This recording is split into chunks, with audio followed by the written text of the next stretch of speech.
Welcome to ട്രൈഡു. നമുക്ക് വരുന്ന ആഴ്ചയിൽ ഗോൾഡിന്റെയും US ഓയിലിന്റെയും പ്രൈസ് മൂവ്മെന്റ് അനാലിസിസ് നോക്കാം. അതിനുവേണ്ടി ഗോൾഡിന്റെ മന്ത്ലി ചാർട്ടാണ് എടുത്തിരിക്കുന്നത്. മന്ത്ലി ചാർട്ട് എടുക്കാനുള്ള കാരണം ഗോൾഡിന്റെ ട്രെൻഡ് ഐഡന്റിഫൈ ചെയ്യാനാണ്. നമുക്ക് ചാർട്ടിൽ നോക്കിയാൽ കാണാം, ഒരു ക്ലിയർ ആയിട്ടുള്ള FEGയിൽ വന്നിട്ട് മാർക്കറ്റ് നല്ല സപ്പോർട്ട് എടുത്തിട്ട് മുകളിലോട്ട് പോയിട്ടുണ്ട്. മുകളിലോട്ട് പോകുന്ന സമയത്ത് ആ FEG ക്രിയേറ്റ് ചെയ്ത ക്യാൻഡിലിന്റെ ഹൈനെയും ബ്രേക്ക് ചെയ്ത് കഴിഞ്ഞ മാസത്തെ ക്യാൻഡിലിന്റെ ഹൈയുടെ ഏറെക്കുറെ അടുത്തോട്ടാണ് വന്നു നിൽക്കുന്നത്. അതായത് മാർക്കറ്റ് നല്ല രീതിയിൽ ബുള്ളിഷ് ആണ് എന്ന് തന്നെയാണ് നമുക്ക് മന്ത്ലി ചാർട്ടിൽ നിന്ന് മനസ്സിലാക്കുന്നത്. ഇനി വീക്ക്ലി ചാർട്ടിലോട്ട് പോയിട്ട് പ്രധാനപ്പെട്ട ഏരിയാസ് നമുക്കൊന്ന് മാർക്ക് ചെയ്തിടാം. വീക്ക്ലി ചാർട്ടിലോട്ട് പോകുന്ന സമയത്ത് കഴിഞ്ഞ വീക്ക്, അതായത് കഴിഞ്ഞ ആഴ്ചയിലെ ക്യാൻഡിലിനെ ഓൾറെഡി ക്ലോസ് ചെയ്തിട്ടുണ്ട് മാർക്കറ്റ്. അപ്പോഴും നമുക്ക് മനസ്സിലാവുന്നത് മാർക്കറ്റ് നല്ല രീതിയിൽ മുകളിലോട്ട് തന്നെയാണ് എന്നാണ് മനസ്സിലാവുന്നത്. എന്നിട്ട് മാർക്കറ്റ് ഇപ്പൊ അപ്രോച്ച് ചെയ്യുന്നത് ഓൾ ടൈം ഹൈയുടെ ഏരിയയിലേക്കാണ്. അപ്പോൾ ആ ഒരു ഏരിയനെ നമ്മൾ റെസിസ്റ്റൻസ് ആയിട്ട് മാർക്ക് ചെയ്തിടുന്നുണ്ട്. ഇവിടെ ഒരു റെസിസ്റ്റൻസ് മാർക്ക് ചെയ്തിടുന്നുണ്ട്. അതുപോലെ തന്നെ നേരത്തെ പറഞ്ഞ ഏരിയ, അതായത് സപ്പോർട്ട് എടുത്ത് മുകളിലോട്ട് പോയൊരു ഏരിയന്റെ ലോയിനെയും നമ്മൾ ഇത് സപ്പോർട്ടായിട്ട് മാർക്ക് ചെയ്തിടുന്നുണ്ട്. ഈ രണ്ട് പ്രധാനപ്പെട്ട ഏരിയാസ് ആണ് ഇപ്പോൾ മാർക്ക് ചെയ്തിടുന്നത്. അതുപോലെ തന്നെ ഇവിടെ നേരത്തെ പറഞ്ഞ ഒരു ഏരിയ ആണ്, അതായത് ഒരു ഇംബാലൻസ്, മന്ത്ലി ഇംബാലൻസ് ക്രിയേറ്റ് ചെയ്ത ക്യാൻഡിലിന്റെ ഹൈ ആണ്, അതിനെയും നമ്മൾ റെസിസ്റ്റൻസ് ആയിട്ട് മാർക്ക് ചെയ്തിടുന്നുണ്ട്. ഇത്രയാണ് വീക്ക്ലി ചാർട്ടിലെ പ്രധാനപ്പെട്ട ഏരിയാസ് മാർക്ക് ചെയ്തിടുന്നത്. ഇനി നമുക്ക് ഡേ ചാർട്ടിലോട്ട് പോവാം. വൺ ഡേ ചാർട്ടിലേക്ക് എത്തുന്ന സമയത്ത് കുറച്ചും കൂടി കാര്യങ്ങൾ വ്യക്തമാകുന്നുണ്ട്. അതായത് മാർക്കറ്റ് ഇപ്പോൾ അപ്രോച്ച് ചെയ്യുന്നത്, അല്ലെങ്കിൽ മാർക്കറ്റ് ഇപ്പോൾ നിലനിൽക്കുന്നത് ഒരു FEGയിലാണ്. FEGയിലാണെങ്കിൽ പോലും നല്ല രീതിയിൽ മാർക്കറ്റ് മുകളിലോട്ട് തന്നെയാണ് പോകുന്നത്. ആ പോകുന്നത് റെസിസ്റ്റൻസ് ഏരിയയിലേക്കാണ്. അപ്പോൾ ആ റെസിസ്റ്റൻസ് ഏരിയയിൽ വന്നു കഴിഞ്ഞാൽ മാർക്കറ്റ് അവിടെ നിന്ന് ഒരു റിയാക്ഷൻ തരാനുള്ള സാധ്യത ഉണ്ട്. അത് ഓൾറെഡി എല്ലാവരും നോക്കുക. കാരണം എന്താണെന്ന് വെച്ചിട്ടുണ്ടെങ്കിൽ ഇവിടെ മാർക്കറ്റ് കുറച്ച് റസ്റ്റ് ചെയ്തതാണ്. റസ്റ്റ് ചെയ്തൊരു ബ്രേക്ക് ഔട്ട് തന്നു, വീണ്ടും താഴോട്ടേക്ക് ഇറങ്ങി ഒന്നുകൂടി റസ്റ്റ് ചെയ്ത് മാർക്കറ്റ് താഴോട്ടേക്ക് ഡൗൺഫോൾ തന്നു. അപ്പോൾ ആ ഏരിയയിലേക്ക് എത്തുന്ന സമയത്ത് ഡെഫിനറ്റ്ലി സെല്ലേഴ്സ് പ്രഷർ ഉണ്ടാവാനുള്ള സാധ്യത ഉണ്ട്. അപ്പോൾ ഈ ഒരു ഏരിയ വളരെ ഇമ്പോർട്ടൻ്റ് ആയിട്ട് മാർക്ക് ചെയ്ത് വെക്കുക. ഇത്രയാണ് വൺ ഡേ ചാർട്ടിൽ ഇമ്പോർട്ടൻ്റ് ആയ ഏരിയാസ്. ഇനി നമുക്ക് 4 ഹവറിന്റെ ചാർട്ടിലോട്ട് പോവാം. 4 ഹവറിന്റെ ചാർട്ടിലോട്ട് പോകുന്ന സമയത്ത് ഇമ്പോർട്ടൻ്റ് ആയ കുറച്ച് ഏരിയാസ് നമുക്ക് വീണ്ടും മാർക്ക് ചെയ്യേണ്ടി വരുന്നുണ്ട്. അതിൽ പ്രധാനപ്പെട്ട ഒരു ഏരിയ എന്ന് പറയുന്നത് ഈ ഒരു ഏരിയ ആണ്. നോക്കിയാൽ കാണാം, ഇവിടെയും മൾട്ടിപ്പിൾ ടൈം വന്നിട്ട് മാർക്കറ്റ് സപ്പോർട്ട് എടുത്തിട്ടുണ്ട്. അതുപോലെ തന്നെ ബ്രേക്ക് ചെയ്തിട്ടുമുണ്ട്. ബ്രേക്ക് ചെയ്ത് വീണ്ടും സപ്പോർട്ട് എടുത്തതാണ്. നോക്കിയാൽ കാണാം, ഇവിടെ മാർക്കറ്റ് ഇങ്ങോട്ട് കയറി വന്നു, സപ്പോർട്ട് എടുത്തു, വീണ്ടും ബ്രേക്ക് ചെയ്തു, വീണ്ടും ഇവിടെ സപ്പോർട്ട് എടുത്തു, വീണ്ടും മാർക്കറ്റ് അവിടേക്ക് വന്നു കഴിഞ്ഞ് വീണ്ടും ബ്രേക്ക് ചെയ്ത് മാർക്കറ്റ് താഴോട്ടേക്ക് ഇറങ്ങി സപ്പോർട്ട് എടുത്തു, വീണ്ടും ഇവിടെ മാർക്കറ്റ് കുറച്ചു നേരം റസ്റ്റ് ചെയ്തിട്ട് വീണ്ടും മാർക്കറ്റ് മുകളിലോട്ട് പോയിരിക്കുന്നു. അപ്പോൾ ഈ ഒരു ഏരിയ വളരെ ഇമ്പോർട്ടൻ്റ് ആയ ഒരു സപ്പോർട്ട് ഏരിയ ആയിട്ട് നമുക്ക് കാൽക്കുലേറ്റ് ചെയ്യേണ്ടി വരും. അപ്പോൾ അതുകൊണ്ട് ഈ ഒരു ഏരിയനെ 4 ഹവറിന്റെ സപ്പോർട്ട് ഏരിയ ആയിട്ട് കാൽക്കുലേറ്റ് ചെയ്യുന്നുണ്ട്. നേരത്തെ പറഞ്ഞ റെസിസ്റ്റൻസ് അതുപോലെ തന്നെ നിൽക്കുന്നുണ്ട്. അപ്പോൾ ആ റെസിസ്റ്റൻസും ഈ ഒരു സപ്പോർട്ടുമാണ് വീക്കിലിയിൽ ഒരു പ്രധാനപ്പെട്ട ഒരു റേഞ്ച് എന്ന് പറയുന്നത്. അപ്പൊ ഈ റേഞ്ചിന്റെ ഉള്ളിലായിരിക്കും മിക്കവാറും ഈ വീക്ക് ട്രേഡിംഗ് നടത്തുന്നത്. ഇനി 4 ഹവറിലെ മറ്റൊരു ഏരിയ എന്ന് പറയുന്നത് ഈ ഒരു ഏരിയ ആണ്. ഈ ഏരിയയെ കുറിച്ചിട്ട് കഴിഞ്ഞ ദിവസങ്ങളിലൊക്കെ ഡെയിലി അനാലിസിസിൽ പറഞ്ഞിട്ടുണ്ടായിരുന്നു, ഇതൊരു ഹൈ ആണ്. ഈ ഒരു ഹൈനെ ബ്രേക്ക് ചെയ്ത് മാർക്കറ്റ് മുകളിലോട്ട് പോയിക്കൊണ്ടിരിക്കുകയാണ്. ബ്രേക്ക് ചെയ്ത് ക്യാൻഡിൽ ക്ലോസ് ചെയ്തിട്ടുണ്ട്. ക്ലോസ് ചെയ്താൽ പോലും മാർക്കറ്റ് അപ്രോച്ച് ചെയ്യുന്ന വളരെ സ്ട്രോങ് ആയിട്ടുള്ള ഒരു റെസിസ്റ്റൻസ് ഏരിയയിലാണ്. അപ്പൊ ഇവിടെ നിന്ന് റെസിസ്റ്റൻസ് ഏരിയയിൽ നിന്ന് ഒരുപക്ഷെ റിയാക്ഷൻ കിട്ടുകയാണെങ്കിൽ മാർക്കറ്റ് അപ്രോച്ച് ചെയ്യുന്ന ആദ്യത്തെ ഏരിയ എന്ന് പറയുന്നത് ഇവിടെ ആയിരിക്കും. അവിടെ നിന്ന് വീണ്ടും താഴോട്ടേക്ക് വരികയാണെങ്കിൽ രണ്ടാമത്തെ ഏരിയ എന്ന് പറയുന്നത് ഈ 4 ഹവറിന്റെ ഏരിയ ആണ്. ഈ ഒരു ഏരിയ ഫിബനാച്ചി ടൂൾ വെച്ച് നോക്കുകയാണെങ്കിൽ ഏറെക്കുറെ 50% ആണ് ഈ ഒരു ഏരിയയിൽ. നോക്കിയാൽ കാണാം 50%ഓളം. അപ്പൊ ഇവിടേക്ക് റിട്രേസ്മെന്റ് വരാനുള്ള സാധ്യത കാണുന്നുണ്ട്. പ്രത്യേകിച്ച് ഇത്രയും വലിയ ഒരു കൺസോൾട്ടേഷൻ ഏരിയയിൽ നിന്നാണ് മാർക്കറ്റ് റിജക്ഷൻ വരുന്നതെങ്കിൽ, അപ്പോൾ നേരത്തെ പറഞ്ഞ പോലെ 4 ഹവറിന്റെ ഏരിയനെ വളരെ സ്ട്രോങ് ആയിട്ട് തന്നെ കാൽക്കുലേറ്റ് ചെയ്യേണ്ടി വരും. ഇനി നമുക്ക് 1 ഹവറിലേക്ക് ഒന്ന് പോയി നോക്കാം. 1 ഹവറിലേക്ക് വരുന്ന സമയത്ത് നമുക്ക് പ്രധാനപ്പെട്ട ഒരു ഏരിയ എന്ന് പറയുന്നത് ഈ ഒരു ഏരിയ ആണ്. നോക്കിയാൽ കാണാം, മാർക്കറ്റ് നേരത്തെ പറഞ്ഞ മന്ത്ലി ആ ഒരു സപ്പോർട്ടിലേക്ക് ബ്രേക്ക് ചെയ്ത് വീണ്ടും റീടെസ്റ്റ് വന്നു, വീണ്ടും മുകളിലോട്ട് പോയി വീണ്ടും റീടെസ്റ്റ് വന്നു. റീടെസ്റ്റ് ചെയ്ത് മുകളിലോട്ട് പോകുന്ന സമയത്ത് ഇവിടെ ഡിമാൻഡ് സോൺ ക്രിയേറ്റ് ചെയ്തിട്ടുണ്ട്. ഒരു ഇമ്പൾസീവ് മൂവ്മെന്റ് വന്നിട്ടുണ്ട്. ഒരുപക്ഷെ മാർക്കറ്റ് ഈ നിൽക്കുന്ന സ്ഥലത്ത് നിന്ന് ഒന്ന് മുകളിലോട്ട് പോയി വീണ്ടും ഒന്ന് താഴോട്ടേക്ക് ഇറങ്ങുകയാണെങ്കിൽ ഇവിടെ നിന്ന് ഒരു സപ്പോർട്ട് എടുക്കാനുള്ള സാധ്യത കൂടുതലാണ്. അപ്പോൾ ഇവിടെ നിന്നൊരു ബൈ എൻട്രി കിട്ടാം. ബൈ എൻട്രി കിട്ടുകയാണെങ്കിൽ ഇവിടേക്കൊക്കെ വേണമെങ്കിൽ ഒരു ടാർഗറ്റ് വെക്കാം. അതിന് മുകളിലോട്ട് വെക്കാതിരിക്കുക. കാരണം മാർക്കറ്റ് എങ്ങനെയാണ് ഇറങ്ങുന്നത് എന്ന് നോക്കിയതിന് ശേഷം മാത്രം വെക്കുക. ഇനി മുകളിലോട്ട് പോവാണ് മാർക്കറ്റ്, കുറച്ച് മുകളിലോട്ട് പോയി ഈ ഒരു റെസിസ്റ്റൻസ് ഏരിയയിൽ നിന്ന് മാർക്കറ്റ് ഒന്ന് കുറച്ച് നേരം റെസ്റ്റ് ചെയ്ത് ഒന്ന് താഴോട്ടേക്ക് വരികയാണെങ്കിൽ ഇവിടെ വരുന്ന സമയത്ത് വീണ്ടും മാർക്കറ്റ് ഒന്ന് ചിലപ്പോൾ ഒന്ന് ചെറുതായി ഒന്ന് മുകളിലോട്ട് വീണ്ടും പോകും. അവിടെ നിന്ന് വീണ്ടും താഴോട്ടേക്ക് ഈ 4 അവറിന്റെ ഇതിലേക്ക് വരാനുള്ള സാധ്യത ഉണ്ട്. അപ്പൊ ഇങ്ങനെയാണ് 1 അവറിന്റെ എൻട്രി സാധ്യത കാണുന്നത്. ഇനി മറ്റൊരു എൻട്രി സാധ്യത എന്ന്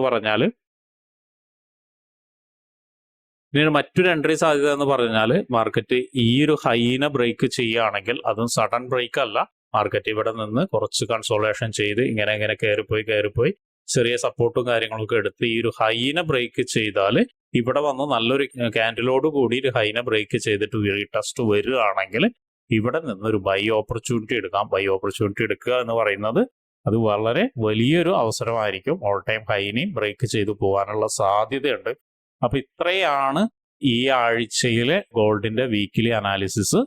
ഇനി നമുക്ക് US ഓയിലിന്റെ ചാർട്ടിൽ പോയിട്ട് വീക്കിലി അനാലിസിസ് നടത്താം. US ഓയിലിന്റെ മന്ത്ലി ചാർട്ടിൽ വരുമ്പോൾ നമ്മൾ വളരെ കൺഫ്യൂഷനായ ഒരു അവസ്ഥയിൽ തന്നെയാണ് നിൽക്കുന്നത്. കഴിഞ്ഞ ദിവസങ്ങളിലൊക്കെ പറഞ്ഞ പോലെ, അല്ലെങ്കിൽ കഴിഞ്ഞ അനാലിസിസിലൊക്കെ പറഞ്ഞ പോലെ തന്നെ മാർക്കറ്റ് വളരെ സ്ട്രോങ് ആയിട്ടുള്ള ഒരു ഏരിയയിലാണ് നിൽക്കുന്നത്.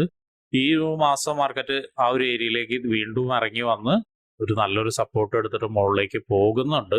മുകളിലോട്ട് പോയാലും വലിയൊരു രീതിയിൽ പോകുമോ എന്നൊന്നും നമുക്കിപ്പോൾ പറയാൻ കഴിയില്ല. കാരണം വീക്ക്നെസ് നല്ല രീതിയിൽ കാണിക്കുന്നുണ്ട്. എന്തായാലും ഈ ഒരു ഏരിയ വരെ എത്തുമെന്ന് പ്രതീക്ഷിക്കുന്നുണ്ട്. അതായത് ഈ ഒരു ക്യാൻഡിലിന്റെ ഓപ്പണിംഗ് വരെ എത്തുമെന്ന് പ്രതീക്ഷിക്കുന്നുണ്ട്. അപ്പൊ അതുകൊണ്ട് അവിടെ ഒരു ചെറിയൊരു റെസിസ്റ്റൻസ് മാർക്ക് ചെയ്തിടുന്നുണ്ട്. താഴെ സപ്പോർട്ട് പതിവ് പോലെ തന്നെ ഉണ്ട്.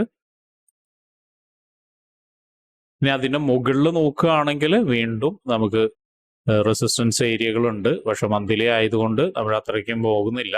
തൽക്കാലം എവിടെയാണ് നിൽക്കുന്നത്. ഇനി നമുക്ക് വീക്കിലിട്ട് പോയിട്ട് നല്ല ഏരിയാസ് ഉണ്ടോ എന്നുള്ളത് നമുക്ക് നോക്കാം.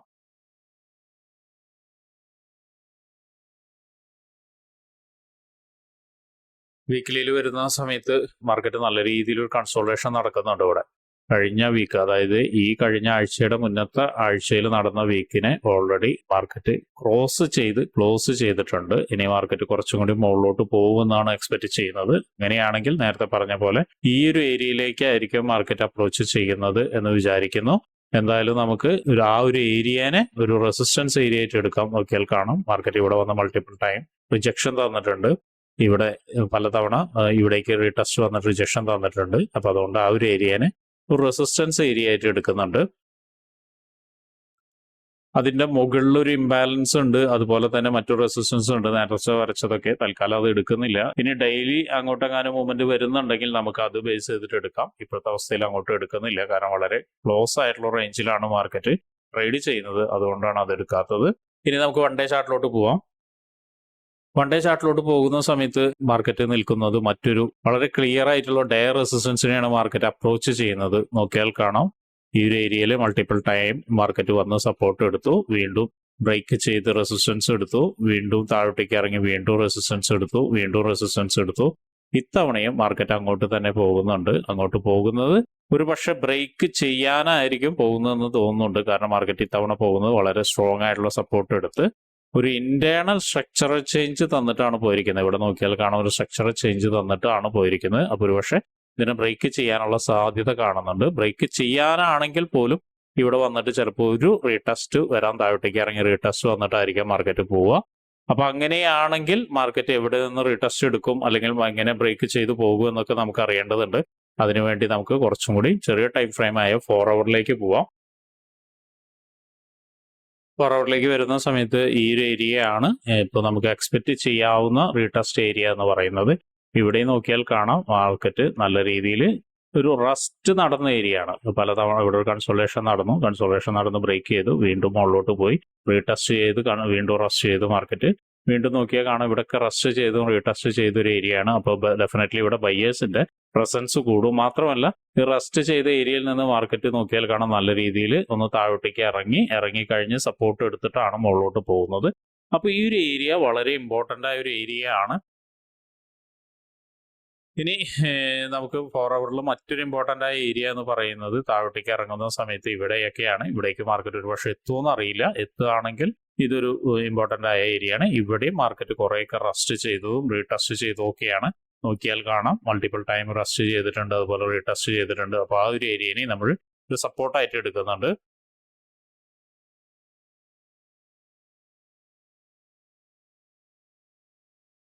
ഇനി റെസിസ്റ്റൻസ് നേരത്തെ പറഞ്ഞ പോലെ തന്നെ ഇവിടെ നല്ലൊരു ക്ലിയർ ആയിട്ടുള്ള റെസിസ്റ്റൻസ് ക്രിയേറ്റ് ചെയ്തിട്ടുണ്ട്. മാർക്കറ്റ് നല്ല രീതിയിൽ ഇവിടെ മൾട്ടിപ്പിൾ ആയിട്ടുള്ള റീടെസ്റ്റ് ഒക്കെ വന്നിട്ടുണ്ട്. ഇനി മാർക്കറ്റ് അതിനെ ബ്രേക്ക് ചെയ്ത് മുകളിലോട്ട് പോവുകയാണെങ്കിൽ ഒരു ഇമ്പോർട്ടൻ്റ് ആയ ഒരു ഏരിയ എന്ന് പറയുന്നത് ഇവിടെ നല്ലൊരു ഇമ്പോർട്ടൻ്റ് ആയ ഒരു ഏരിയ ആണ്. ഇവിടെയും പലവട്ടം നോക്കിയാൽ കാണാം ഒരു റസ്റ്റ് ചെയ്യും റീടെസ്റ്റ് ചെയ്യുകയും ഒക്കെ ചെയ്തിട്ടുണ്ട്. അതൊരു ഇമ്പോർട്ടൻ്റ് ആയ ഏരിയ ആണ്.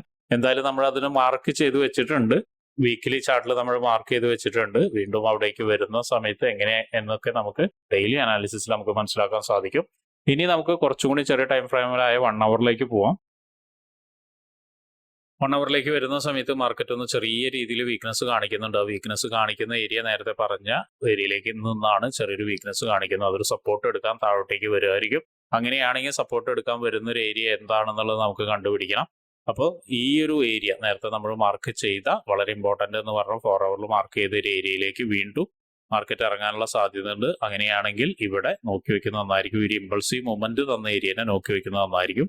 കാരണം ഇവിടെ ഒരു ഡിമാൻഡ് സോൺ ഓൾറെഡി ക്രിയേറ്റ് ചെയ്തിട്ടുണ്ട്. കുറേ തവണ മാർക്കറ്റ് റസ്റ്റ് ചെയ്തും അതുപോലെ റീടെസ്റ്റ് ചെയ്തും അവിടെ നിന്നൊരു ഹ്യൂജ് ബ്രേക്ക് ഔട്ട് തന്നതാണ്. അപ്പോൾ അവിടേക്ക് വീണ്ടും താഴോട്ടേക്ക് ഇറങ്ങുകയാണെങ്കിൽ ഈ ഒരു ഏരിയ, അതായത് നേരത്തെ പറഞ്ഞ ഈ ഒരു 4 ഹവറിന്റെ ഏരിയയിലേക്ക് നിന്ന് മാർക്കറ്റ് വീണ്ടും ഒരു ബൈ ഓപ്പർച്യൂണിറ്റി തരാനുള്ള സാധ്യതയുണ്ട്. അങ്ങനെയാണെങ്കിൽ ഒരു ബൈ ഓപ്പർച്യൂണിറ്റി എടുക്കുകയാണെങ്കിൽ ഇവിടെ വന്ന് നല്ലൊരു കൺഫർമേഷനോട് കൂടി ഒരു ബൈ ഓപ്പർച്യൂണിറ്റി എടുക്കുകയാണെങ്കിൽ ടാർഗറ്റ് എന്ന് പറയുന്നത് ഫസ്റ്റ് ടാർഗറ്റ് ഇവിടെയായിരിക്കും, സെക്കൻഡ് ടാർഗറ്റ് ഇവിടെയായിരിക്കും. ഇതാണ് ബൈ ടാർഗറ്റ് വരുന്നത്. ഇനി സെൽ ഓപ്പർച്യൂണിറ്റി എങ്ങനെയാണെന്നുള്ളത് നമുക്കൊന്ന് നോക്കാം. സെൽ ഓപ്പർച്യൂണിറ്റിയിൽ മാർക്കറ്റ് ഇപ്പോൾ നിൽക്കുന്ന ഏരിയയിൽ നിന്ന് കാര്യമായി താഴോട്ടേക്ക് വരാതെ ഒന്ന് വീണ്ടും മുകളിലോട്ട് പോവുകയാണ്. അതായത് ഇവിടെ നിന്ന് ഈ ഒരു ഇതിൽ നിന്ന് മാർക്കറ്റ് വീണ്ടും മുകളിലോട്ട് പോയി ഈ ഒരു ലൈനിൽ നോക്കിയാൽ കാണാം ഇവിടെ ഒരു സപ്ലൈ സോൺ ക്രിയേറ്റ് ചെയ്തിട്ടുണ്ട്. മൾട്ടിപ്പിൾ ടൈം വന്ന് സപ്ലൈ സോൺ ക്രിയേറ്റ് ചെയ്തിട്ടുണ്ട്. ഈ ഒരു ലെവലിൽ എത്തുന്ന സമയത്ത് ഒരു റിജക്ഷൻ കിട്ടുകയാണെങ്കിൽ, അവിടെ നിന്നൊരു കൺഫർമേഷൻ റിജക്ഷൻ കിട്ടുകയാണെങ്കിൽ തീർച്ചയായും നേരത്തെ പറഞ്ഞ പോലെ ഈ ഒരു ലൈനിലേക്ക് നമുക്ക് അല്ലെങ്കിൽ ഈ ഏരിയയിലേക്ക് നമുക്കൊരു ടാർഗറ്റ് വെക്കാവുന്നതാണ്. അതാണ് ഒരു സെൽ എൻട്രി പറയുന്നത്. അല്ലെങ്കിൽ ഇതിന്റെ മുകളിൽ കയറി പോയിട്ട് ഒന്നുകൂടി ഒരു വലിയ റിജക്ഷൻ കിട്ടിയിട്ട് റീടെസ്റ്റ് വീണ്ടും ഇവിടേക്ക് വരികയാണ് എന്നുണ്ടെങ്കിൽ ഈ റീടെസ്റ്റിൽ നിന്നും നമുക്കൊരു സെൽ എൻട്രി ഉണ്ട്. അതും താഴോട്ടേക്ക് ഇറങ്ങാവുന്നതാണ്. ഇറങ്ങിക്കഴിഞ്ഞാൽ ഒരുപക്ഷെ ഈ പറയുന്ന ഏരിയയിലേക്ക് എത്തിയെന്ന് വരില്ല. അങ്ങനെയാണെങ്കിൽ ഇതായിരിക്കും ടാർഗറ്റ്. അതായത് ഇപ്പോൾ മാർക്കറ്റ് നിൽക്കുന്ന ഹൈ ആയിരിക്കും ടാർഗറ്റ്. ഇവിടെ നിന്ന് സപ്പോർട്ട് എടുത്തിട്ട് വീണ്ടും ചിലപ്പോൾ മുകളിലോട്ട് തന്നെ പോയേക്കാം. അപ്പൊ ഇങ്ങനെയാണ് ഈ ആഴ്ചത്തെ ബൈ ആൻഡ് സെൽ എൻട്രി കാണുന്നത്. അപ്പോൾ എല്ലാവരും ട്രേഡ് എടുക്കുന്ന എല്ലാവരും സൂക്ഷിച്ചും കണ്ടും ട്രേഡ് എടുക്കുക. എന്നും പറയുന്നത് പോലെ അനാലിസിസ് എപ്പോഴും പെർഫെക്റ്റ് ആവണമെന്നില്ല. അനാലിസിസ് സാധ്യതകളെ കുറിച്ചാണ് പഠിക്കുന്നത്. ലൈവ് മാർക്കറ്റിൽ ആയിരിക്കും കുറച്ചും കൂടി കാര്യങ്ങൾ നമുക്ക് കൃത്യമായി നോക്കി കാണാൻ കഴിയുക. അപ്പൊ ഇങ്ങനെയുള്ള കാര്യങ്ങളെല്ലാം നിങ്ങൾക്ക് മനസ്സിലാക്കണമെങ്കിൽ അല്ലെങ്കിൽ പഠിക്കാൻ ആഗ്രഹിക്കുന്നുണ്ടെങ്കിൽ നിങ്ങൾക്ക് ട്രേഡ്റൂട്ടുമായിട്ട് ബന്ധപ്പെടാം. ട്രേഡ്റൂട്ടുമായിട്ട് ബന്ധപ്പെടാനുള്ള വാട്സപ്പ് കമ്മ്യൂണിറ്റി ലിങ്ക് ഈ വീഡിയോയുടെ ഡിസ്ക്രിപ്ഷനിൽ കൊടുത്തിട്ടുണ്ട്. അപ്പോൾ എല്ലാവർക്കും നല്ലൊരു പ്രോഫിറ്റബിൾ വീക്ക് ആവട്ടെ എന്ന് ആശംസിക്കുന്നു. എല്ലാവരും നോക്കി കണ്ടു ട്രേഡ് എടുക്കുക. കയ്യിലിരിക്കുന്ന ക്യാപിറ്റൽ പ്രൊട്ടക്റ്റ് ചെയ്ത് ട്രേഡ് എടുക്കാൻ ശ്രമിക്കുക.